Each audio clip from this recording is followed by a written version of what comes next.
So I will begin again. The topic today is there a perfect rebirth? And I think we all know that the utmost goal of Buddhists is to be liberated from this cycle of an endless cycle of birth and rebirth. So therefore, obviously, it looks as if there cannot be a perfect rebirth. And the answer to this question can be very easy, a short, simple answer of no. And we can almost end this session. However, I would like to point out that normally when a title, be it an title of an article or book or editorial or even a research paper, if it is posed as a question and not a statement, which is what it is here today, well, it invites investigation and almost an obligation to explore what this question entails. So with that, I would request you to please abide with me and let us look more carefully at, is there a perfect or even a near perfect rebirth? The specific objective, if I may now disclose, I think is on my side, it was to see whether a human rebirth could qualify or aspire to being anywhere even near a perfect rebirth. Or what was the value of a human rebirth, which is what you and I enjoy or suffer at the moment. So with that, and with the purpose of hopefully taking a useful take-home message, let us proceed. I would like to, first of all, touch on the subject of rebirth, just to make sure that we are all on the same page. Because as you heard in the introduction, rebirth itself can be looked upon with some doubt by generally the Buddhists do believe in rebirth. There is said to be one group of Buddhists, though, who prefer not to, and I don't mind mentioning that here, which are the Ambedkar Buddhists, the outcasts in India who became Buddhists, because they find it difficult to think that they were born in that sort of, in that social strata and had all these difficulties because of some past deed of theirs, and they sort of deserved it, if that is the way to look at it. So they preferred to think that really this concept of rebirth and the way it happens, they found it a bit harsh. But otherwise, I think by and all, Buddhists do believe in rebirth. But if we look at it, since I know that there are, I'm very happy to know that we have followers who are showing who have told me that they have a great interest to know a little more about Buddhists. And they are sort of coming from outside to listen. I will like to start with the sort of basics and build up on it. And if we think about rebirth, one way of thinking of it would be from outside, it's an ancient cultural belief, which was probably localized in India and now sort of imbibed into the teaching. I don't think that is correct. If anyone who researches this will find that it has been a lot more widespread and prevalent outside India as well, in Asia, other parts of Asia, as well as in ancient Greece, even pre-Socrates. It is said that even the Druids believed in a life before birth. So, leave that aside. There is a lot of evidence, as it were, that you and I have in our lifetimes read about or heard.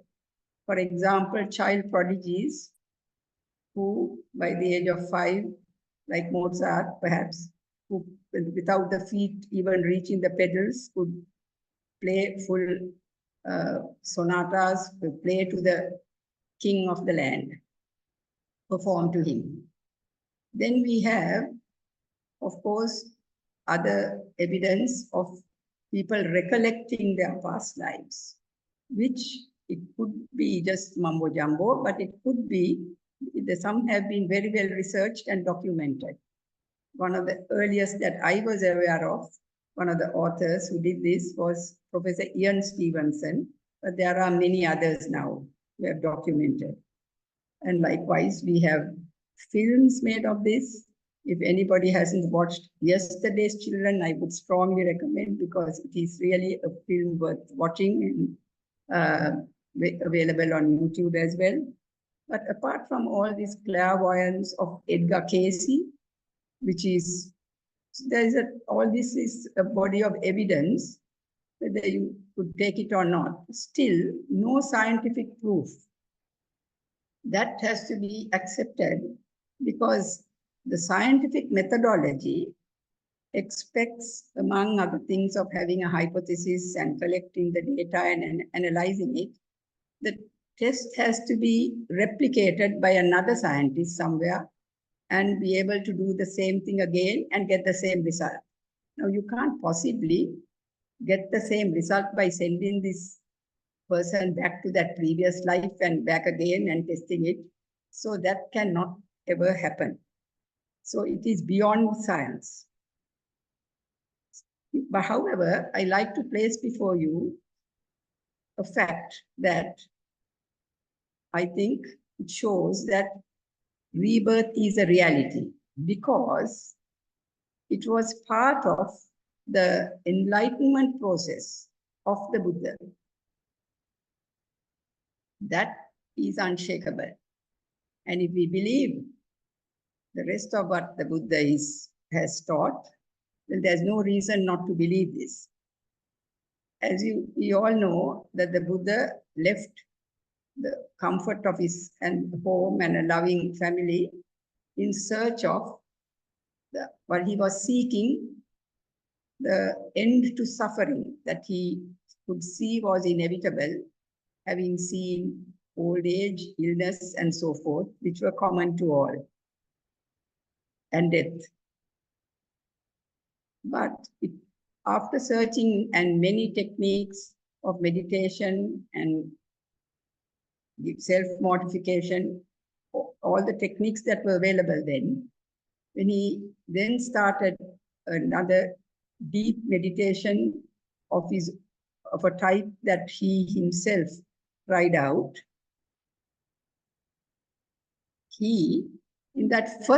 on the morning of that enlightenment, in the first watch of the night, we have heard that he gained a knowledge which has a long Pali term, but there is nothing to get frightened of, which is called Ubbe Nivasan Sati Jnana.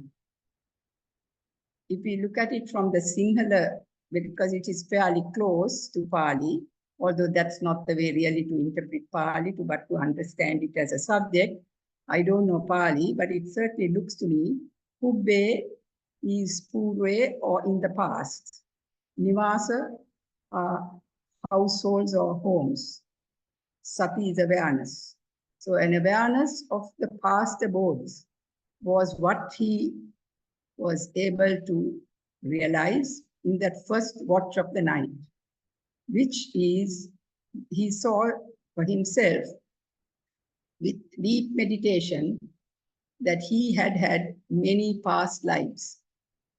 So that is, I think, brings us to the fact that rebirth is a reality, not just a cultural belief, or even not cultural, or even, shall we say, doctrinal, not just brought in, but a reality.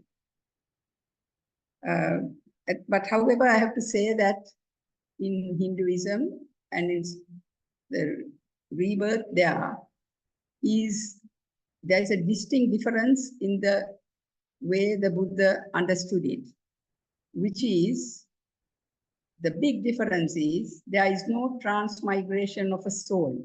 There is no soul in the first place in the Buddhist thinking. Now that is what the most unique feature in Buddhism from all other teachings, that there is no enduring entity, no soul. So no soul went from here, from this life to the next.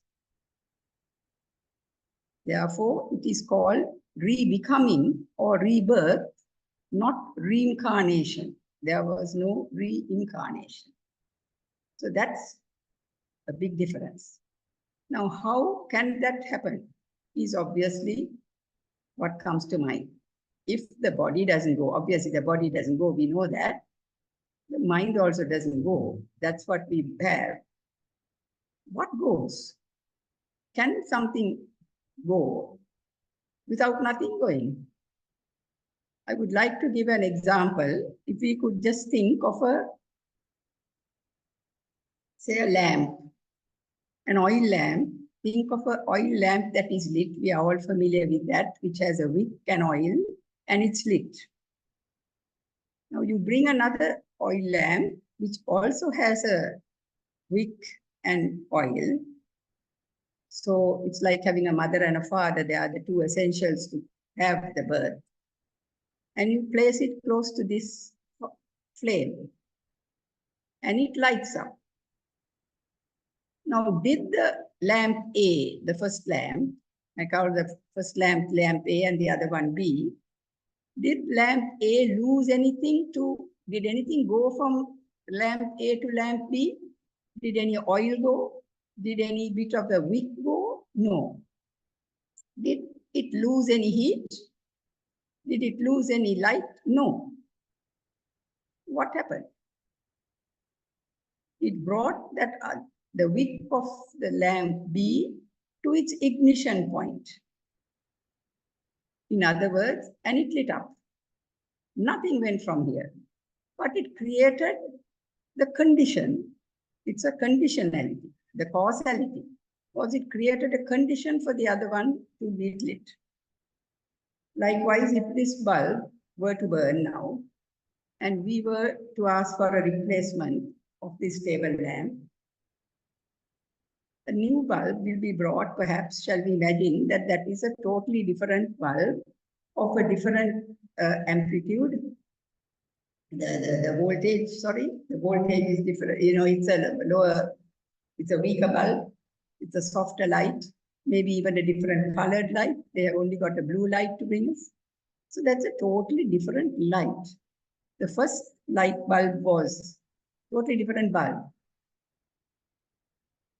However, there is something that is connecting, which is the electricity. Without the electricity, that second bulb would not have lighted up.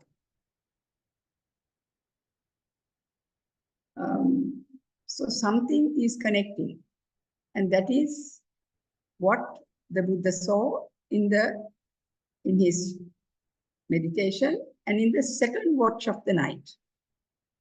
He obtained what is called the Chutupapata Jnana, which is he saw lots of other beings also he could see. It has been described in a sutta as watching from above down on a street where people were moving from one house to another, and out from there and into another and another and another. So he could see how this is operating. And that was the point at which we saw how karma operates in this. The link was karma. How did then the karma go from one place to the other? Karma, what is considered to have happened is that last thought moment, which the consciousness, we have to be clear on this Pali term, vijnana, which is what is called consciousness, which is a stream of consciousness that is arising in our minds all the time. Whatever we are doing, whatever we are looking at, we when the input comes in and the way the mind works, the mechanism of the mind, it ends up with consciousness and we think, we see somebody, we think, it's so and so. And of course, that consciousness we know is biased and could be a very happy consciousness of meeting that person or an unhappy consciousness. Likewise, it's that consciousness. There are of course 3 words here, just to clarify. The mind is called mano, or also called chitta. Sometimes the chitta is considered a little more on the emotional side of thoughts, but it's also in the mind, like when they say chitta avega. But mano and chitta both are more or less synonymous for the mind. But consciousness is different. Vijnana is what goes across. And there is what determines the life. Now, this is a bit of a dicey thing that operates and is common to all of us, because karma is, now we have now reached a point, as you can see, rebirth, this thinking and this teaching on rebirth is about our existence, isn't it? So it's existential teaching. And karma is ethical teaching. Now these two are coming together. And if there was a good consciousness that goes, a wholesome consciousness, not one of anger, not one of ill will, not one even of disappointment or sorrow, then that's not a negative, but a positive, well and good. So how come in a whole lifetime one has been doing good, and at that last minute, something went wrong? But however, that is what happens. So that is the teaching. But it depends on the amount of credit or debit balance you have in that account, your bank account, your Kusal bank account that you have been doing. If there is a lot of good there and that last moment took you to a bad place, that would be a very short time and you get what you deserve, which is a good one. So it's a very complex topic, which the Buddha has said only a Buddha could really see how it operates in full. But it's a lot of teaching on karma, which today is not the time. We don't have the time to go into it. According to the gravity, according to, and the way karma operates according to the times, it is, some karmas come immediately to us as we do good. Others can take a long time. It can skip a generation and come later, in another life, skip a life or two. So it's all very complicated, the way karma operates. However, there's little point in being baffled, because it is like there are certain laws of nature. For example, water flows from a height to from a higher pressure to a lower pressure, from a height to a lower level.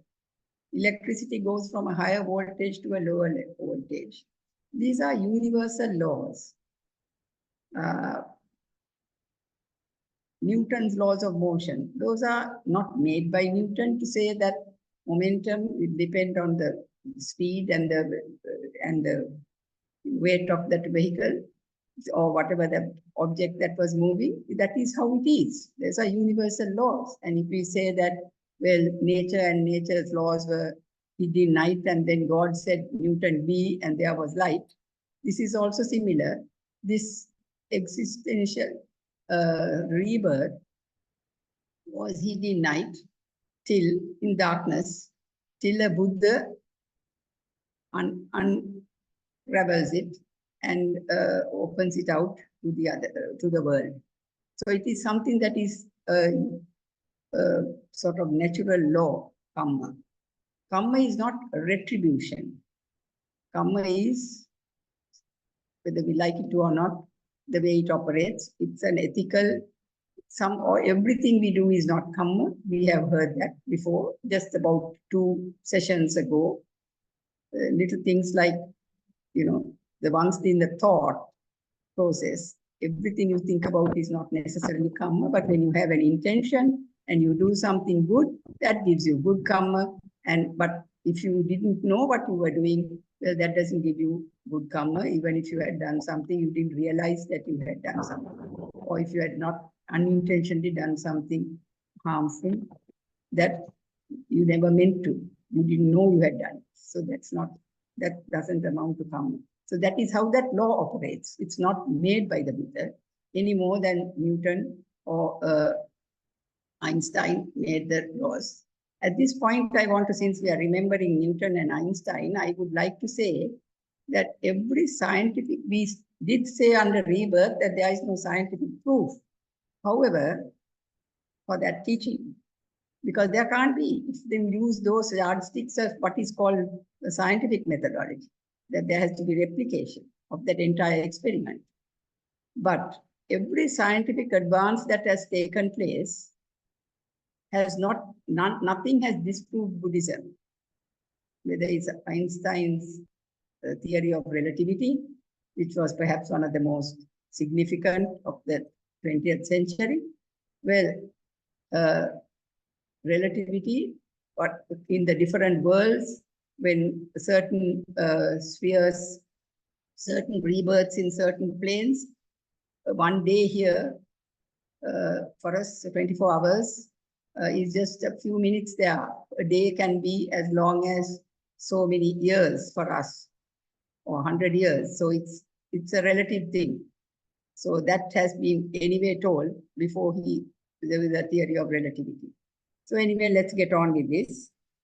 So just to say that none of these teachings have been disproved by science. Scientific advances have not disproved, but science has not been able to prove. So it's beyond science. Now, what I like to say here is that rebirth, then we said, depends on karma. But everything that happens does not depend on karma. Karma is not everything. This is something that I have to emphasize, because sometimes one hears. The other day, I got a message from a follower of Servants of the Buddha, and I couldn't agree with that, because you can't say that everything that happens to you is karma. If I order, I go to a restaurant and order, say, ice cream with fruit salad with ice cream, and they tell me we have fruit salad only on certain days of the week. Today you can have only ice cream and not fruit salad. That is not karma. That is an environmental thing, something that happened in the environment. So the Buddha has given five, shall we say, five, they are called 5 rules, the Pancha Niyama, which operate at any given time. For example, say a birth of a baby, karma may have brought that baby to a human plane, that life to a human plane. But one of the 5 is, the Buddha has mentioned, Bija Niyama, meaning the genetics, the seed. You plant a mango seed, you get a mango tree. Like that, if it is the child's facial features could show certain racial, characteristics. That is depending on the genetics, whether the hair is curly or whether even your ultimate height can be determined, the color of your skin, so much. And this was told long before Mendel's laws on genetics, or when he was cross-pollinating the bees. That was centuries later. So genetics has a part to play. Environment has a part to play. We know that even identical twins with the same genetic component, if one has been working in the sun, a job which was a hard, had to toil hard in the sun, and his hands are rough and his color is darkened, whereas somebody else who had a more comfortable life and he's got different, doesn't look so haggard and tired, and so they can change. The environment can change in so many ways, where you are brought up can have an influence on you. So Bija Niyama, what's called Utu Niyama, is the seasons or the environment. Then karma, yes, karma certainly has a bearing, because sometimes a tsunami comes That was environmental, but somebody has miraculously escaped. It might be karma, we don't know. But again, or it was environmental, and he happened to be in a spot where he had something to cling to. So that's the third one. Fourth is Dhamma, nature. Nature has a part to play. We age because that is a natural process. But again, genetics will determine to an extent that aging. Sometimes you find some families, they generally live to 100. Others are generally into the 70s. So genetics does play a part, but there can be difference. You can have two people in the same family. One has a life of, say, you can think of so many examples, even maybe in a famous royal family, you find two sisters, and one takes a life of a certain, so their mind has come into play and might have started drinking and smoking, and then you suffer with those illnesses and then dies young, whereas somebody else didn't have any of that and lives much longer. So the five are the genetics, the bija, the environment, kamma, dhamma meaning nature, and chitta, your mind, what your mind led you to do. So everything is not kamma. To say that everything is kamma is what you ordered or what you went and did in a previous life that has come. No, you don't have to be that fatalistic. I have to say that before we go on. Things can happen. We can change one's karma. That is also something that we have to know. Now in the third watch, so the second watch is how karma operates. And there were 31 planes of existence that the Buddha has, that we are told that there are 31 planes. The 4 hell realms are, so the higher you go, the better you are spiritually advanced. So the 4 hell realms, one of them are the hungry ghosts or the pretas. Every culture has ghosts. Then the animal world is also one of them. Then you have the titans, or what's called the asura, and the real hell, they have been tortured in a major way, either with heat or with cold. So where are we? We are, believe it or not, 5th from the bottom of this 31. So if you count from the top, we are number 27, aren't we? Am I right with my arithmetic? Above us are the Devalokas, and even above that, the Brahmalokas. So those are the celestial worlds. So how good is this birth? Or how bad is this birth? Let us look at that. All Buddhas are, there have been previous Buddhas. Buddha means awaken. Somebody awakens to the truth. And that, not like everything else, the truth also doesn't last. It will stay a while and it will disappear. And then there'll be a black hole. You don't know this truth. You keep, of course, we go on being, being born. And this is not when I said 31 planes, it's not gradually going up the ladder or something in a sequential way. It's like a yo-yo, you go up and down, and somebody who has been in a high plane can next be in the Buddhas, there are suttas, they are in a row of ants, you can say. I can see so many here who have been in the Brahmalokas. So they have bumped down. The trouble is, by getting into an animal world or into the hell realms, there is no liberation possible, because you're suffering too much. And we know that, our brain, there is a reptilian brain, then a mammalian brain, and then we have what's called this prefrontal cortex, which allows us to, we have had many sessions on this, so I won't waste time.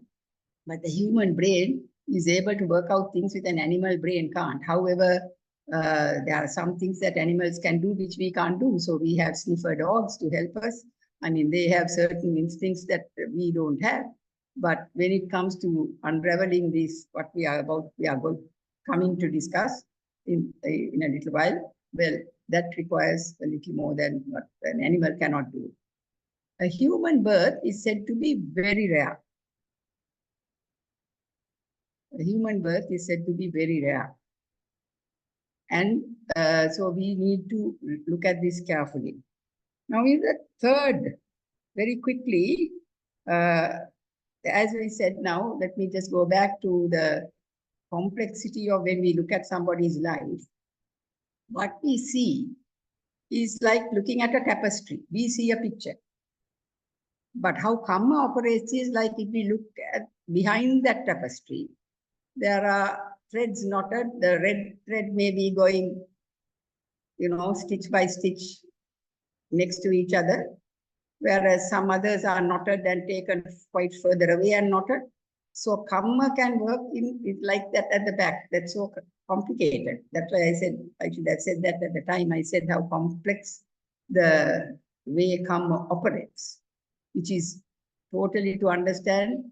It is said that only a Samma Sambuddha, which is not even an Arahant, can understand it all as to how it operates in a given person. But there are categorized and there is a lot of teaching on it, which is a topic in itself. Now, in the third watch of the night, having seen that there is definitely rebirth and karma is operating, and there are 31 planes, and some are hell realms, and then there is a human plane, and then up above there, which are also favorable to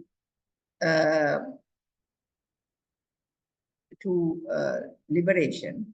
The celestial planes are, but I would like to deliberate on the merits of having a human plane, being born in a human plane. Before that, just a few, 1 or 2 minutes on the third watch of the night, when the Buddha really sees how this, so having seen by this time, obviously, we have to ourselves realized that to end suffering, you have to end this cycle of births, because going to celestial spheres, realms, doesn't mean you're there forever. You can bump down, right? And nothing is forever. Everything is anicca, dukkha, and anatta. So it is said that in the celestial realms, when they have to depart, they then feel very sorry. They realize the term is over. But they don't have that suffering that we have, but that it just fades away. And they don't like to fade away.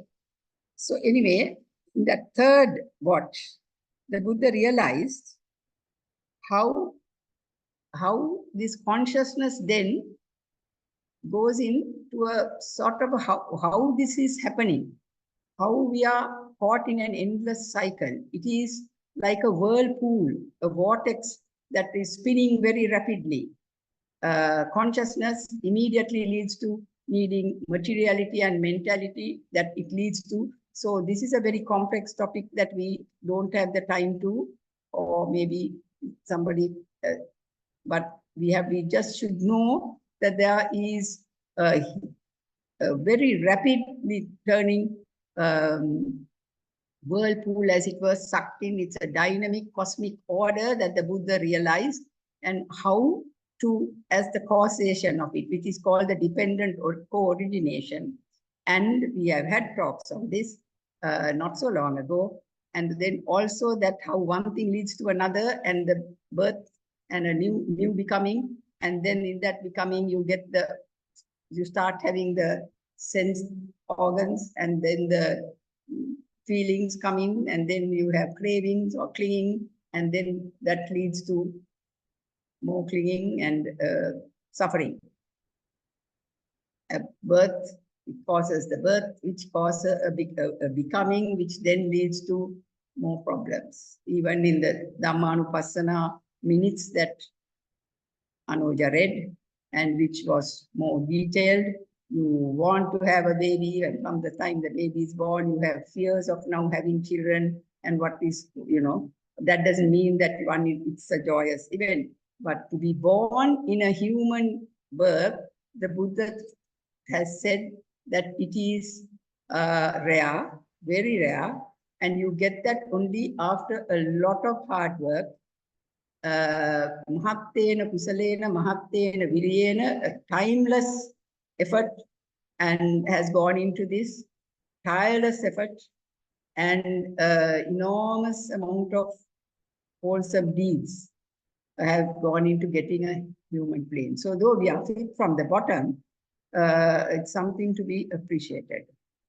Why? Because you just heard in the minutes that the 4 foundations of mindfulness are the only way to escape this. And that is to contemplate on a body. And we have a body. In some of these celestial planes, there isn't even a body. There is a 4 very long, then there are very long life Brahma, where they are very advanced, but they may not be that easy as here, because you and I are seeing suffering. We are seeing what our bodies are, if we only look. This is why it is necessary to have contemplation of the body. Then you see the loathsomeness, the impurities, the imperfections. But the thing is that it's not everyone who realizes that. Many people don't think they're ever going to die until something really happens. So contemplation of the body, contemplation of feelings, the good and the bad feelings. Again, without a body and a nervous system, that cannot happen. So having a body, having a mind, which is full of worries, and we have sorrows, we have anxieties in the human plane. We also have joys. So the human plane is good because it gives us opportunities to understand that first noble truth which has to be understood, without which, so that those are the advantages of the human plane. And now the Buddha there was said to be a teaching that he said almost daily to his disciples. And that was 5 things. He told them, Durlabo manusatta patilabo. Rare is it to get a human birth. Durlabo is Durlabo manusatta. Very rare is it to be born a human. Durlabo buddhotpada lokasmi. Rare is it to be born at a time when the teaching of the Buddha is available. Because, as I said, there can be large areas when it is all long years, when there isn't this teaching. Thirdly, he said, Durlabha Saddha Sampatti. You may be born at a time when this is there, but how many are interested? How many are Shraddha have confidence in this? How many are interested in knowing this? So that may not happen. And fourthly, Durlabhang Dhamma Savana. Rare is it to listen to the correct Dhamma teaching. We know that sadly, not all Dhamma preachings even are necessarily accurate, or so we are told. There can be corruptions to the teaching, which is very sad. The Buddha has in fact said that in the Alagadupama Sutta, that catching it at the wrong end is like catching it's dangerous. It's like catching a water snake at its tail end, and you'll get bitten. So it is important to understand the Dhamma in the correct way. Fifth is Durlabha Pabbaja, meaning to renounce the world and take to this fully, is extremely rare, and that is when you is most likely able to achieve full realization, because it needs. So I will tell a little sutta called the Chiggala Sutta for a little respite for you. That is a metaphorical teaching from the Buddha. Chiggala, I think, means whole, H-O-L-E. And in this it is a metaphorical thing, not a real story. It's like a parable, making it simple to understand what I've just told you. There is supposed to be a one-eyed turtle at the bottom of the sea. One-eyed, half blind. And he lives 99 years at the bottom of the sea and comes up to the surface only once in 100 years. That is the rarity with which you get a human birth. And he has to come up. There is on this ocean, somewhere on this vast ocean that he comes up in, there is something floating, a wooden instrument floating, on which there is a tiny, tiny hole. So he has to come up at a time that somewhere near that, somewhere near that instrument. So basically you have to come up in that time, that the rarity of coming up has to be at a time when the Buddha's teaching is present. The Buddha's lokasmin, the footprint of the Buddha is there. And then Durlabha, third one was, he has to stretch out and feel like catching hold of that instrument. You see it, but you have other things to do. He has to catch hold of that instrument.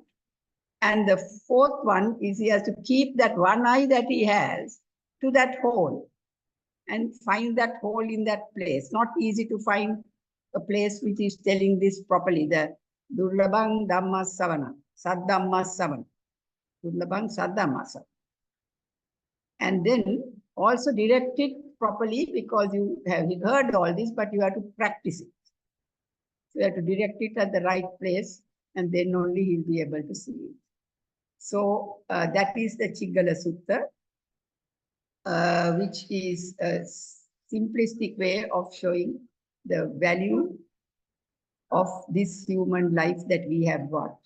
Not only because there are places on this earth, even today, where you may not have really freedom to practice the religion that you want. To both have it and also to be born, it is said that to be born with as a human and to be born without disabilities, without being mentally retarded or without being blind, deaf. Deafness is worse than being blind, as we all know. And that is what the Dhamma Savana was, because a blind child we can teach, but a deaf child, I can tell you, is much more difficult to teach. But anyway, having all this is a huge benefit that we have.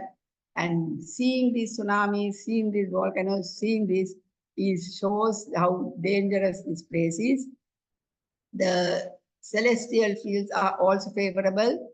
The Devas used to listen and end the samsara, but the human plane is another thing that we enjoy are the 4 essential requisites to get this freedom. We have to have Kalyana Mittas, meaning spiritual friends. You have to have Dhamma Savana, hear the Dhamma, and you have to practice the Dhamma. We have to practice the Dhamma Patipada. And the last one is Yoniso Manasikara, wise reflection. That needs, obviously, that is where the prefrontal cortex and everything comes in. So this shows that the Chiggala Sutta. There are other suttas where this, many times you may have heard of the suttas where in many places we hear of 100 lashes in the morning, 100 lashes in the afternoon, 100 lashes at night. Buddha, there are places where during various discourses, it comes up. Would you, if you are told you can live 100 years, but you will have to have 100 lashes in the morning, 100, but at the end of it you end your samsara. Would you accept it? That is a sort of a simile to say, would you like a human life? It has a lot of problems, but at at the end of it, you can achieve on this plane. So a perfect human birth, as I said, is the 100 spheres also. There is a sutta called Sati Sata Sutta, where you swap up these 100 spheres being worked in, just to show that you have problems, but those can be converted to opportunities. Because in that third, when you, the way that whirlpool that sucks us all in also shows that the mind, in the Buddha's teachings, even in the Dhammapada, you don't have to go too far in a everything is mind-made. So it's the view of the world that we have, the way we see the world is the way we experience the world. So there comes the importance of right view. And if we see it like that, the human plane, this human rebirth that we have got is invaluable. It is very rare. And I mean, even in your own home, if you think how many humans are there and how many other creatures are there. I mean, you might have only one dog or cat, but there are so many white ants and ants and flies and so many other forms of life in any place. So the humans are rare, right? And to be having a human being, so it is, that is what all I have to say. It is very rare, which we have got because of hard work and a lot of good deeds, and we owe it to ourselves to make use of it and making use of it. And therefore, I think, is there a perfect rebirth? No, but is a human rebirth perfect? I don't want to say it is perfect because I really don't have any statistics or any reason to say it is better than a celestial world. I know in the Mahayana teaching, the human rebirth is considered the best, a human birth is the best rebirth. But I don't know whether the Theravada also says that. I haven't seen it, may or may not. But certainly it has all the opportunities. And I'd like to end with just to, I won't summarize, but just to quote from Edwin Arnold's Light of Asia, where moment the Buddha attained enlightenment, we all know that there was what is called an udana, a joyous proclamation. And there is this stanza that we are familiar with, Aneka Jati Samsara, and how many, in Samsara, how many lives have I, gone through, and looking for this, seeking the end, right? And he was joyous that he had made it, because, so that verse I would like to just read, where he says, many a house of life hath held me. So that just shows that he saw that, seeking ever him who wrought these prisons of the senses, sorrow fraught. So was my ceaseless strife. So, Gahakaraka Gave Santo. Gahakaraka is the person who makes the house builder. He went on looking for this house builder and he couldn't find him. But now thou builder, thou, I know thee. Never shalt thou build again these walls of pain, nor raise the roof, nor lay fresh rafters on the clay. Broken thy house is, and the ridgepole split. And what is this ridgepole? Delusion fashioned it. What is this delusion that we have? We see what is impermanent as permanent. We see what is really suffering as enjoyment. We see what is non-self as self. So we might fight over property or something which we are only caretakers. One is expected to look after one's body in the human life because it is very precious, because it is the body that it is like the vessel in which you will cross the ocean of samsara. So you have to remain healthy, you have to look after your body, but the body when it's ill also teaches you a lot of these lessons. So that is how it is. And as the verse ends, safe pass I then, deliverance to obtain, having got rid of that delusion, which was what it was. Right, with that, I will like to end. I hope it has been of any use to you, and we will value this human life that we have got in the correct way, because we owe it to ourselves. We have worked hard for it. And we have been fortunate enough to get all those 5 things, in place. Thank you for your patience.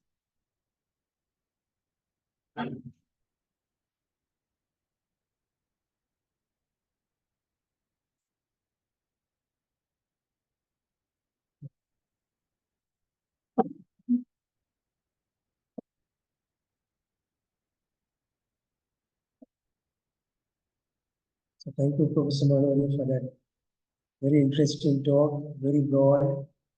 You went into depth. It's not an easy topic to talk about, because rebirth itself is controversial. You went through that and all the kind of numbers related to it, like karma, and a beautiful ending with that stanza called Edwinale, Aneka Jati Sansara. So before we open the forum to questioning, can I ask Honorable Onandi Ananda whether you have any comments to make one thing?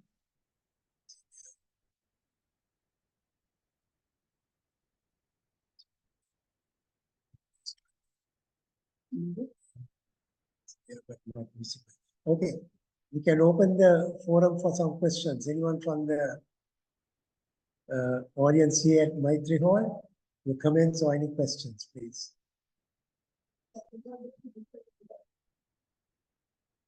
That's right. Let's see the chat. I'll Anyone on the Zoom, you can raise your hands, unmute yourself and raise your questions, please. Thank you, Professor Manouri. It was a wonderful talk. Yeah, can I just ask a question which I don't think it's relevant as a Buddhist, but still, is it that we should only aspire nirvana? Why can't we aspire to have another human birth rather than going into the animal realm or with the gods or something like that? Did you hear me properly? We can hear you, but what exactly that? We heard something about nirvana, it's not very clear. Yeah. Can you keep the question very short and precise, please? Yeah, what short, exactly you want to know? What's the question? Yeah. Is it, as Buddhists, we all aspire to be born, to be be born not to be born again, right? Is it clear? As Buddhists, we want to be born, but it's not be born. Don't want to be born. Is that the question? No, the question is, we to always aspire to be born to nirvana, nirvana as a last resort? Or is it all right to aspire to be born a human once more, rather than being going? Basically, you want to attain nirvana or to be born again. Because I'm far away. I'm talking from London. I'm talking to you from England. Sorry, Dr. Manouri. Sujata, Yes, some of the audibility to me wasn't very clear. But if you said that, is it better to be born again or as a human or born as nirvana? That's right. I know one person who keeps telling me this. He's a Buddhist, but his understanding of Buddhism, I'm afraid, isn't that. But he says, "Oh, I don't want to be born and go to nirvana. I want to be born, and next time I want to be born." He's a professor, by the way. So he says, "I want to be born in Oxford, and I want to do this, that, and the other." So, well, that's his wish. I mean, nobody is asking anyone to go to nirvana, and there's no place for nirvana. But that is the highest happiness. As for me, I certainly don't want to come again. I have seen children being suffering untold hardships, totally innocent. It's a very frightening place, this samsara. And I think we all have this, we are all affected by one disease, which is this samsaroga mahabhaya, this illness of being in samsara.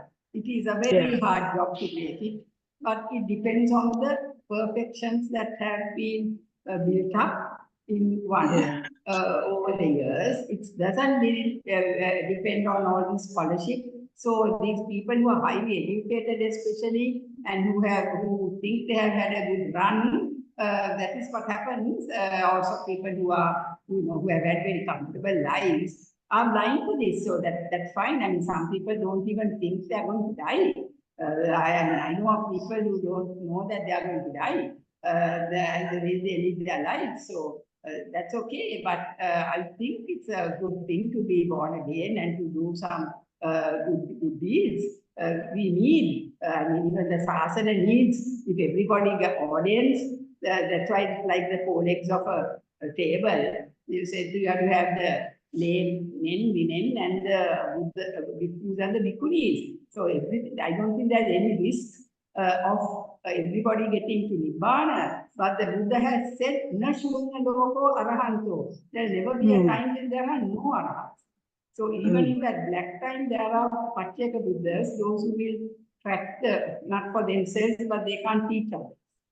I don't know how to, a lot of people also try to refrain, there are people who try to refrain from having children, saying they are dukkha. So that again is their personal preference. But if they can feed and if they are able to give a good life to that child who can then end up in breaking through the 10 fetters, I don't know whether that is correct to deny that child the chance. So these are no answers. Buddhism doesn't have answers to every question, but this is the lay of the land. I just start because arguments go on this. That's why I asked you this question, not my personal thing, but people just go talking and say, what is Nirvana? Where is it? Have you seen it? Such questions come to us. In the conversation. That's a very good question, Sujata. Where is Nirvana? Who has seen it? That has been replied in the Dhamma as, again the turtle and a fish. So the turtle has gone on land and he has come back into the water and they meet. And the turtle, the fish asked, where have you been, friend? For a long time I didn't see you. He said, well, I went on land. He said, what is land like? Does it sort of flow through you on either side? Can you go through it? Can you see through it? He said, no, land doesn't on either side of you, and it is not cool and going past you, and you can't go through land. Then in the end, after asking a lot of questions, the fish says, impossible, there can't be such a place. Then the turtle says, well, you are only a fish who knows this place. I have seen it, I am going again, and he goes on. So it is told, I remember Mr. Alec Robertson saying, Nibbana cannot be described. It's like trying to describe to somebody the taste of salt or the taste of sugar. It's difficult. Sugar, he said. So you have to experience it. So it is said. Thank you very much, Dr. Laya is listening. Thanks a lot. I hope I didn't disturb. Thank you. Comments, please, or request? Yes, please. Well, as far as I know, in Mahayana Buddhism, there is the ideal of to become a bodhisattva in this life and next life and next life, to remain in samsara as long as there is suffering in the world, to opt for to become. I can't hear you properly. It's not very clear. I'm sorry.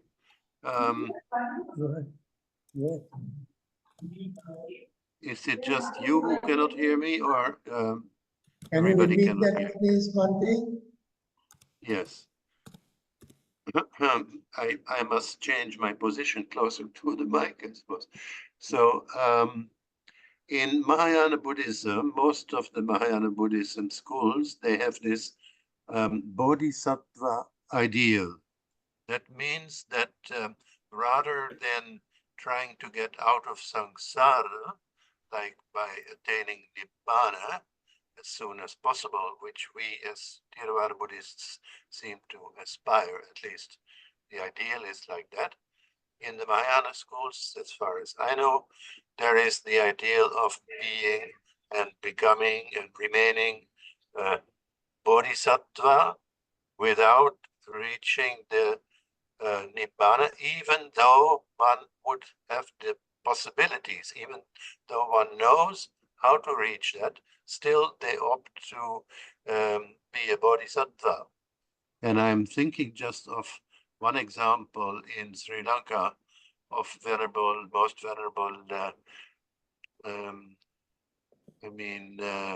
Balangode Anandamaitri Mahanayaka Hamdru, who publicly announced that he had opted to remain as a bodhisattva, so that in the next life he could continue what he had been doing in this life.